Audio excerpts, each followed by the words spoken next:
Oh, beautiful. Hi, and welcome to the Orvis Guide to Fly Fishing. I'm your host, Tom Rosenbauer, and in this episode, we're going to begin to explore the world of moving water. Current helps bring your flies to the fish, but it also introduces some special problems and challenges. It's a dynamic and fun environment, and I think you'll enjoy the show. Oh, you got it. Oh, wow.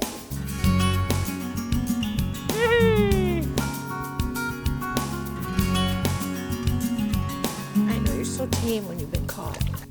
Because this is the weight you cast.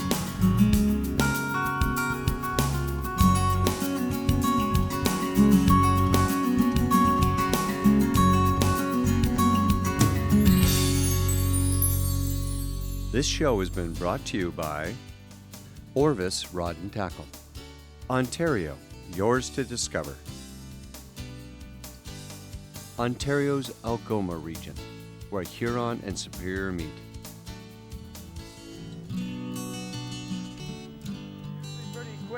Rivers and streams have a special allure for fly fishers. They're where many of our favorite fly rod fish live, but they're also special because they are beautiful and natural. They also represent some unique challenges for anglers. Some basic understanding of water dynamics and how fish live in streams and rivers will help make you a better fly fisher.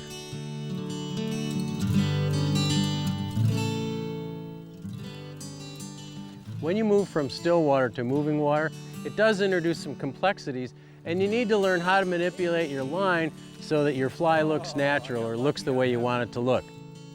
Current is both your friend and your enemy in moving water. It brings your fly to the fish, but many times the line and leader, once grabbed by the current, conspire to make your fly look unnatural. In order to communicate when we learn about fishing in a current, first let's get some basic terminology in your vocabulary. Casting upstream means to cast right into the current. You gather line as it comes back to you. This gives your fly a natural drift, but it puts a fly line on top of the fish, which sometimes scares them. Quartering upstream is somewhere between straight upstream and straight across the current. It's a good compromise between getting a natural drift and keeping your fly line off to one side of the fish. A cross stream is when you cast 90 degrees to the current flow, and this kind of presentation presents special challenges, as we'll see later on. The fly begins to swing or drag almost immediately after the line hits the water. Quartering downstream is between a cross stream and directly downstream. It's often used to swing a fly over salmon, steelhead, and trout, and you can cover a lot of water with this method. Downstream is just that, directly downstream. It isn't used much because the fly doesn't swing across the current and the fly drags unnaturally as soon as it hits the water. So what I'm doing is starting here with a straight upstream cast. I am facing right against the current. The current is coming right at me. If you don't strip fast enough, that slack builds up under your rod tip and you lose control. Not only can't you strike, but you can actually develop drag as that belly develops below your rod tip. So when you cast straight upstream, you just gather the line as it's coming back to you, just as fast as the current is bringing it to you. That way, that fly is moving perfectly with the current, just like a natural object. Now, if you take this cast and turn it 45 degrees, that's called quartering upstream. You have an advantage here in that it just puts the fly and a little bit of the leader over the fish and doesn't put all your fly line over the fish. So this is quartering upstream. And there, usually, you can also strip line to keep up with it, but the line will start to belly, and then you may have to do a little mend or something to keep the line in place. Quartering upstream is a great way to avoid drag, which is an unnatural movement of the fly, and it can be used with any kind of fly, dry, nymph, or even a streamer. It's probably the most common way of fishing for trout in a stream, and it works in slow or fast water. It's a pig. Now watch what happens when I cast directly across stream.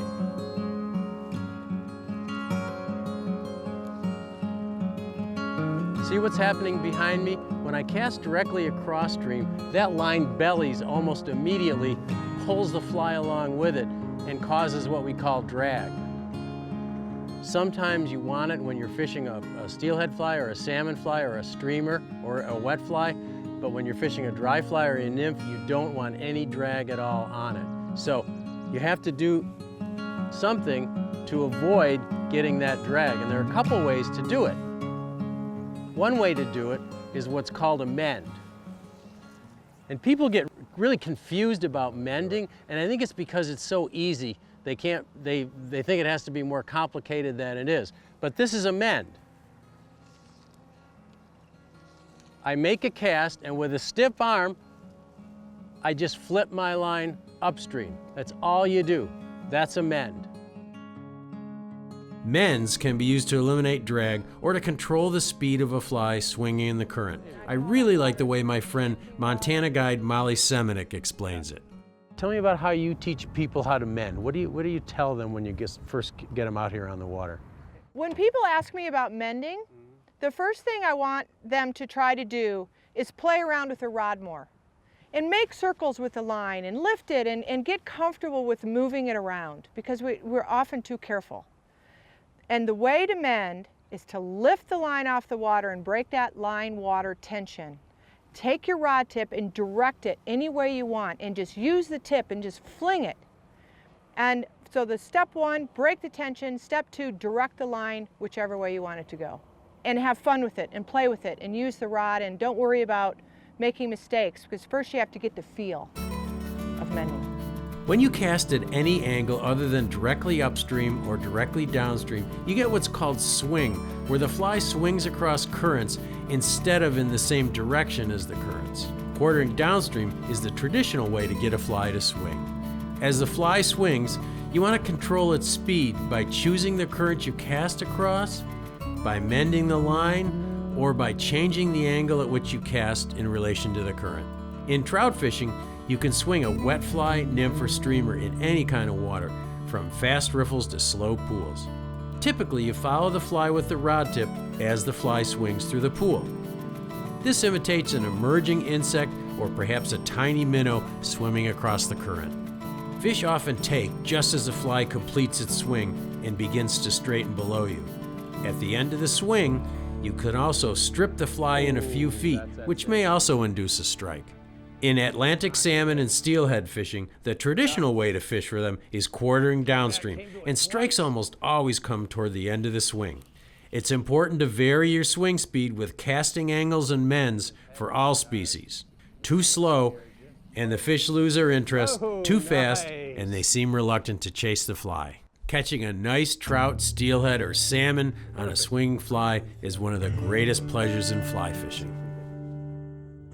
Downstream is when you cast in the same direction the current is moving and the line goes tight immediately. You don't use a direct downstream cast very often, but when you do, it's often important to throw some slack into your presentation and even reach as the fly drifts down in the current. So there are many ways to manipulate your line in the current to get a fish to take your fly. Sometimes you need a full combination of the right casting angle plus multiple mends in the same drift. No matter what kind of fly fishing you do, always experiment with different presentations before changing flies. What kind of presentation will the fish prefer today? Well, that's something only trial and error, experience, or the advice of a good guide can tell you. There are no magic bullets, but when you crack the code, it's a wonderful feeling. Next, we'll look at some other ways to get a natural drift.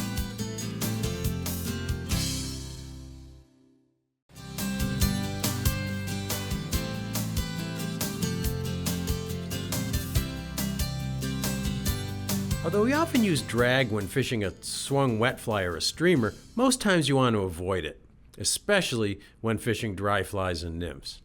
Trout mainly eat helpless insects drifting in the current, and only a few types are strong swimmers. And drag is not always as obvious to us 40 feet away as it is to a trout just inches from a drifting fly. Drag can be quite subtle, but if you know you're fishing over trout and you have the right fly pattern because you caught fish on that fly earlier and you don't get any strikes, then you should suspect drag. And just as often, when you cast a dry fly to a trout and the trout splashes at the fly but seems to miss it, drag is probably the culprit. Trout are pretty good at catching what they go after, And that splashy refusal is probably just a trout putting on the brakes at the last minute and not really opening its mouth. Mends don't always work that well because they sometimes move the fly, and you don't always want a fly to move. Another way to reduce drag is called a reach cast, which is really nothing more than an aerial mend. Here we have a perfect setup for what's called a reach cast. We need a reach cast here. We've got fast water between us and the fish, slower water over there. The minute the fly line hits the water, the fly's gonna drag. It's gonna pull the fly downstream, the fish aren't gonna take it. So what we're gonna do is, in here is a reach cast to throw a loop of line upstream. We're gonna get the fine points on the reach cast from Pete, our casting instructor, a bit later on. But for now, I just wanna show you how it's one thing in your bag of tricks to avoid drag. If you're trying to cast across conflicting currents like you have over there, it's always better, if you can, to wade as close as you can to get as close to the current that you're fishing into as you can. I could cast all the way across to that slower current below that island, but I'm gonna have an awful time. My line's gonna be twirling all over the place, and I'm never gonna be able to keep control of my fly. Maybe you can't cross the river. We have other things in our bag of tricks. With a longer fly rod, you can keep your rod high and try to keep most of the fly line off the conflicting currents. When casting across currents like I did up here behind this rock, it's always a good idea to keep that rod tip high because the current in the center of the river would have dragged my fly right out of there too quickly. If that doesn't work, you've still got other options. Every piece of water is like a fingerprint with unique current lanes, and sometimes you have to try a number of different angles and presentations to get what we call a dead drift or drag-free drift. And believe it or not, we have still not exhausted our bag of tricks. We're working up the bank, and once we get past this point, the current's actually coming around a back eddy and going the other way. I'm going to have to throw a slack line cast. There's two ways to do it. One is to stop the rod high and just drop the rod, sort of a half parachute cast. The other way is to throw an S cast by wiggling your rod tip as the line comes forward. Another cast to try is a parachute cast, also known as the pile cast, which I like to use in tricky spots like the tail of a pool where drag is always nasty. I'm going to do what's called a parachute cast. Parachute cast, what you do is you aim your cast up into the sky and then you drop your rod like this, and what that does is it throws a bunch of slack into your line so that slack has to pay out before the fly starts to drag. So here's how you do it. I'm false casting off to the side, the fish are over there, and now I'll aim high and drop my rod. That gives me some nice slack. You see how that slack has to straighten out? And that's going to give me a drag-free drift. So aim high and then drop. Your leader can also be modified to reduce drag. Instead of using the typical 2 feet of tippet material, tie on a new tippet that is 4 to 6 feet long. The tippet will land in loose coils, which will also help you avoid drag. You can use all of these tricks to avoid drag no matter what kind of fly you're using, streamer, dry, or nymph. Mends aren't usually as effective with a dry fly because they almost always move the fly, but they can be effective with nymphs in faster water or with a streamer to slow down its swing.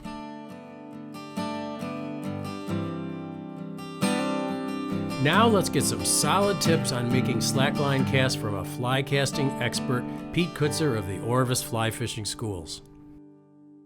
So when we're casting, we have to get that dry fly to drift as naturally as possible. And that's a dead drift presentation or a natural presentation. And there's a series of different casts we can do, and these are called slackline casts. They all have a lot of different names, but don't get confused by it. It's just a variation of the basic pick up and lay down cast. The first cast I'm going to show you is a cast that some people call the pile cast, some people call a parachute cast, but it's a great cast when you're trying to make a downstream presentation. You want that fly to drift nice and naturally down to those fish below you. To do this parachute cast or pile cast, it's basically just a pick up and lay down cast with a high forward trajectory. You're then going to pull that rod tip down, which is going to cause that line to come back a little bit and pile up. That's going to help you get that nice natural presentation as that fly drifts down the water. So we send it up, pull it down, and that gives you a nice downstream presentation. Now that fly will drift down nice and naturally to those fish.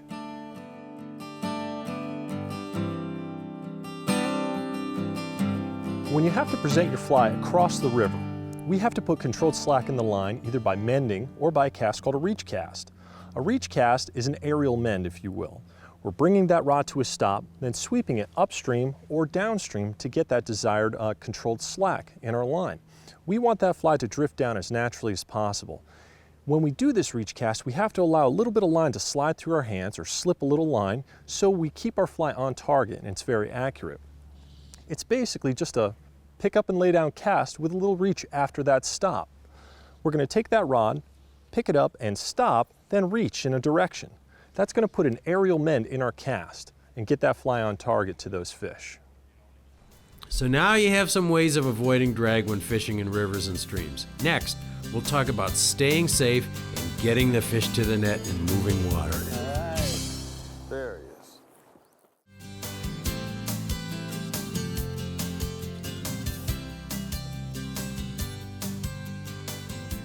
A lot of newcomers to fly fishing have problems setting the hook. There are many times when trout refuse a fly because they change their minds at the last minute, which is called a refusal, and looks like you missed a strike. There's nothing you can do in a case like that but try again. You want to reach a happy medium when you strike a trout. You want to be quick. Trout won't keep the fly in their mouth very long. You don't want to jerk the rod way over your head. You don't want to lift up like this. It's only enough to tighten the line. So think of a strike to a trout as just picking up to make another cast. It's really just enough to make that fly move, so about that much. When you set the hook, don't forget to pinch the line against the rod with your fingers to keep the line tight. Make sure that you don't have a lot of slack in your line, otherwise you'll never be able to move the rod quick enough to set the hook. A trout can spit out a fly pretty quickly. When you do it just right, there's nothing like that feeling of a fish on the hook.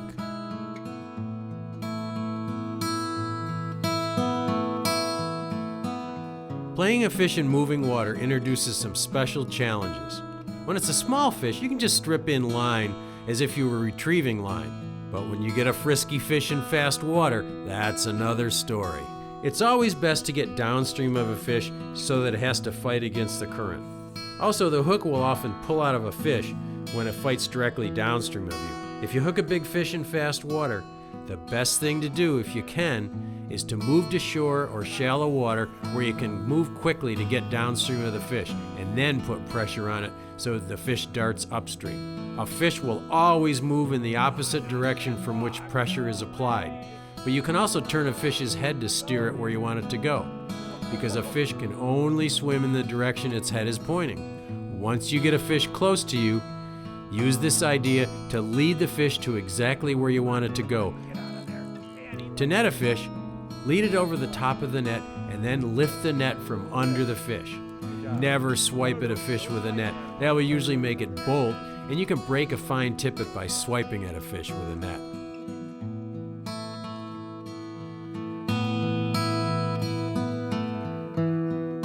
Dealing with current also means watching where you wade. Never move your weight from one foot to another until one foot has a firm placement. The best place to cross a large river is usually at the tail of a pool or at the head of a wide riffle, where the water is usually the most shallow. One important tip for wading safety is when you're crossing a wide piece of river like this, you're not sure of the bottom or the current, always angle yourself upstream when you're crossing. If for some reason you get to a point where you can't go any farther, you can always retrace your steps. If you angle downstream, you might get pushed into a hole and get yourself into big trouble. When crossing a difficult piece of water, make sure you stop and rest briefly if you get tired. Wading is hard work, and I should have had a wading staff here. When turning around in deep, fast water, always pivot in an upstream direction against the current, because rotating while facing downstream can push you into a deep hole. When you're wading tricky water, it's always a good idea to have a wading staff. If you don't have a regular wading staff or you forgot yours, you could cut a stout piece of wood or grab a stout piece of wood from the bank or use a long-handled net. And what you want to do is shuffle along, keeping the wading staff downstream of you so you can lean against the wading staff. So you put it downstream, park it, and then you use that to support yourself. Always wear a wader belt in fast water. It'll keep water from getting into your waders, which will prevent your waders from becoming a sea anchor, pushing you downstream, and will add buoyancy because of the air trapped inside your waders.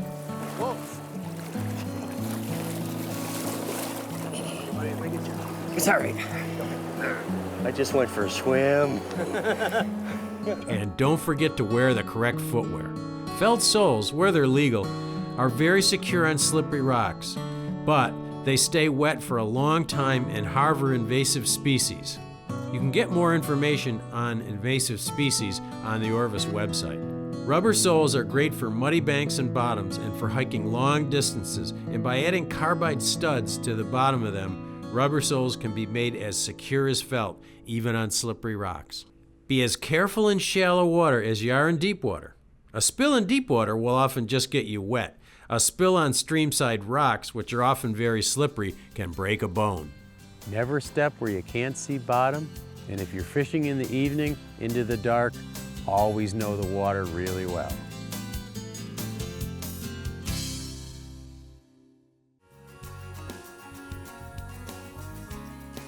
You know, moving water always adds some excitement to fly fishing. And there's just something about the feel of moving water around your feet that makes you glad to be out here. In the next couple of episodes, we're going to talk about dry fly fishing and nymph fishing, places where it's important to use the current, but it's really important to avoid drag. To learn more about moving water and fly fishing, go to orvis.com/learn. This show has been brought to you by Orvis Rod and Tackle. Ontario, yours to discover. Ontario's Algoma region, where Huron and Superior meet.